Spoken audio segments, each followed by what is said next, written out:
So I've been filming since like a little kid for real. Like I was like 11 years old. Picked up a camera because I started seeing like, I just wanted to learn how to do all these cool videos that I saw on YouTube, like action videos. It was action videos that got me. Like, so I was like with my friends running around with like Nerf guns, putting like gun flares on it, and like just learning how to edit, learning how to film, just having fun. Well, how I got into like the music side of filming is like my brother started making music, so he needed music videos, and I started doing music videos for him, started doing music videos for locals, and I don't know, I didn't think about it twice. I just kept creating because I loved it. It was fun. Who are some of your inspirations, or like what are some of your inspirations? Well, Cam was a huge inspiration for me. I remember, like he definitely inspired me a lot with what he built, and even seeing what he built from the ground up. People like Cole Bennett, you know, Cole Bennett is a huge inspiration to me because he's so young and like nobody's ever done what he's done. So Cole's like a huge inspiration for me. People like Director X, everybody here at Kirk Studios, like everybody that I met while I was interning, like they all inspired me a lot. That's what was good about being here, because everybody like was pushing each other to be better and you know, be great at whatever they do, because everybody was like on the same like wavelength. Yeah, for sure. You know, like even with you feel me? So, yeah. All right, Ari. Appreciate you. Appreciate you. So y'all know I'm Ari, from Miami, live here now, 23 years old. So yeah, I want to start off with, you know, learning your camera settings, because like that's important. I don't know who knows them or who doesn't, but it's super important because you do want to be setting your things up in manual. So ISO, the definition for ISO is measures the sensitivity of the image sensor. The way I put it is basically, if it's more ISO, higher number ISO, it's gonna be more grain. We don't want that grain. It's not the good grain that we're thinking about, you know what I mean? It's not film grain. So we don't want that. So the lower the ISO is the less grain, but the lower the ISO, the darker it is. So you wanna like figure out the meat, like depending on the shot, you wanna figure out how to set up your ISO where you're not getting too much grain and it's not too dark. Then there's aperture, which is the opening in the lens through which light enters the camera.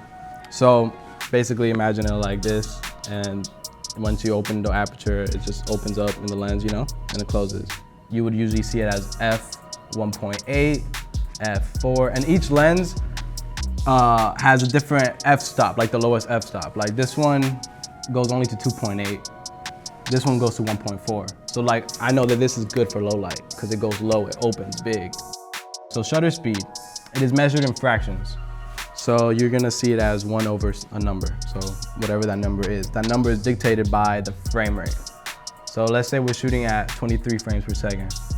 All right, cool. Now I know my shutter speed needs to be double that. So you multiply by 2. And then when I usually set it up, like set my camera up, the first thing I do is frame rate. First thing I do is frame rate because it's gonna dictate my shutter speed. Now I know how dark it is. And then I do my aperture. And then the last thing I do is ISO to make it the right exposure. So as we all know, there's a bunch of different types of lenses, all different type of lenses. You know, there's a prime, there's a zoom. Prime is just one focal length. And then there's a zoom, which is 24 to 70. Shooting with I'd rather shoot with a bad camera and an amazing lens versus an amazing camera with a bad lens. Because lenses is very important.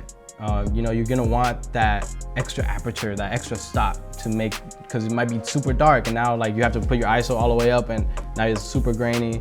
So it's always good to have like a lens that goes super low with the aperture. So telling a story. I wanna talk about like shooting with intention.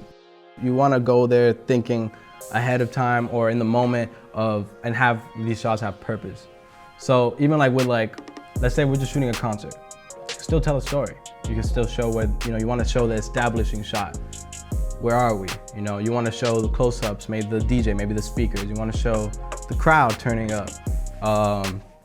Fireworks, if any. That's B-roll. Those are B-roll shots, supplemental footage. B-roll is like extra things that you put to embellish the scene.